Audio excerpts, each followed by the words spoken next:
Okay. طيب. Minister, what are you expecting from this 5+5 meeting here in Malta? First of all, I'm expecting a success because Malta is organizing this meeting and hosting this meeting.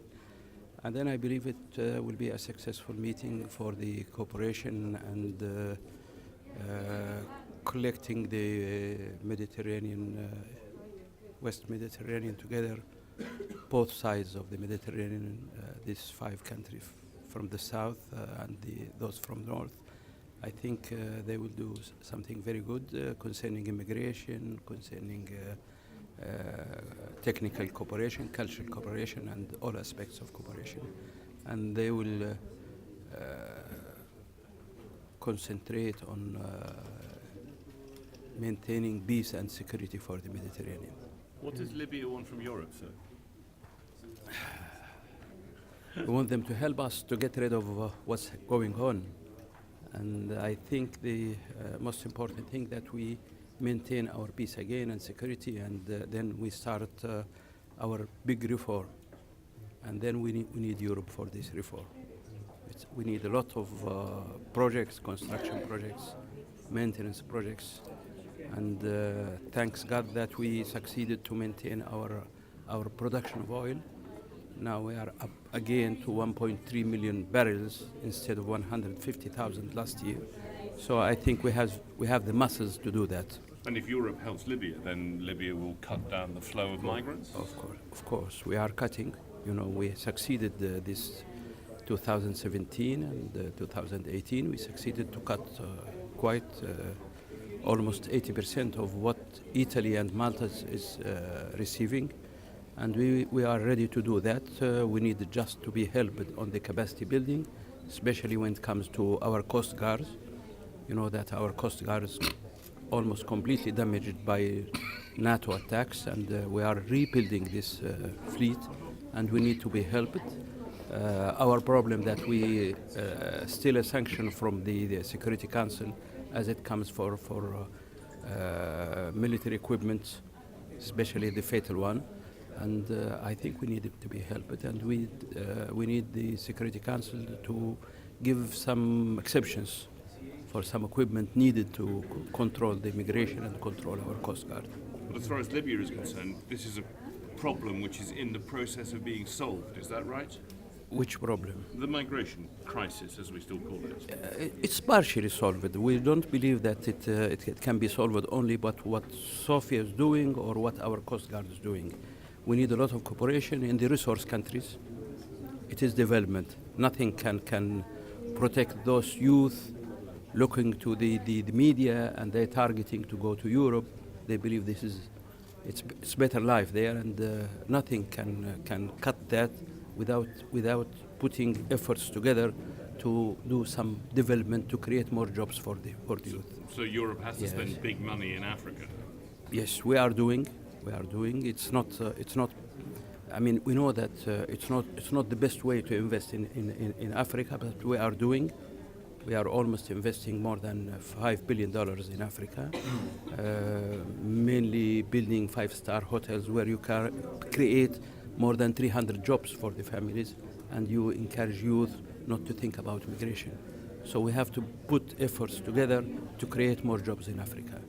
This is the best solution. And then to put hands together to control our south borders.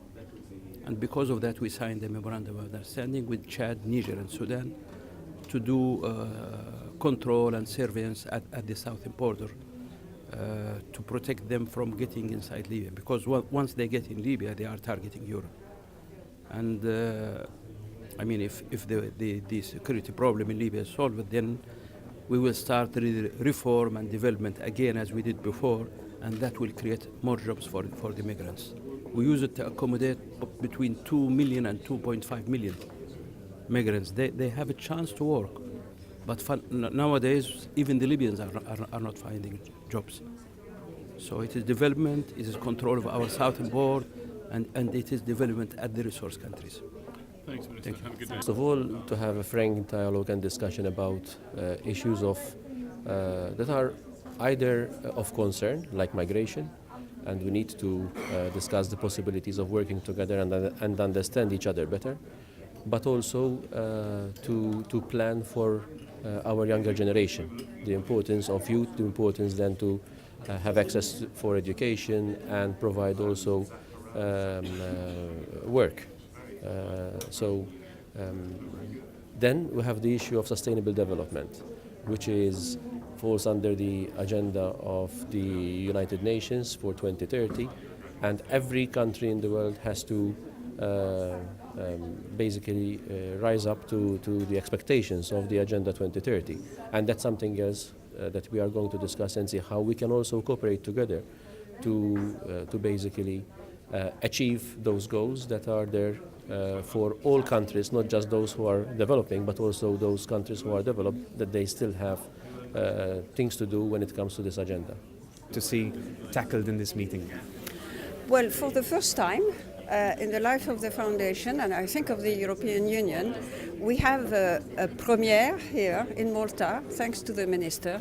That will be a meeting between youth and 5+5 ministers and high policymakers, like, of course, the High Representative Federica Mogherini.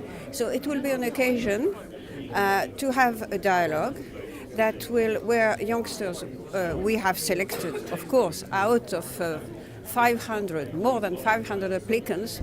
We had during 3 days here, 20 young people coming from all parts of Europe and South Mediterranean, talking about having a debate on their expectations, on what they expect from ministers, and the two of them will be intervening and talking to the minister. So this is a premiere, and we are preparing here in Malta a young Med forum, which will take place at the beginning of July, 4th to 6th of July, with the help of the Ministry, of course, of Foreign Affairs, and that where we will gather youngsters that would have contest all around the Mediterranean, and that will express their views on very important questions: migration,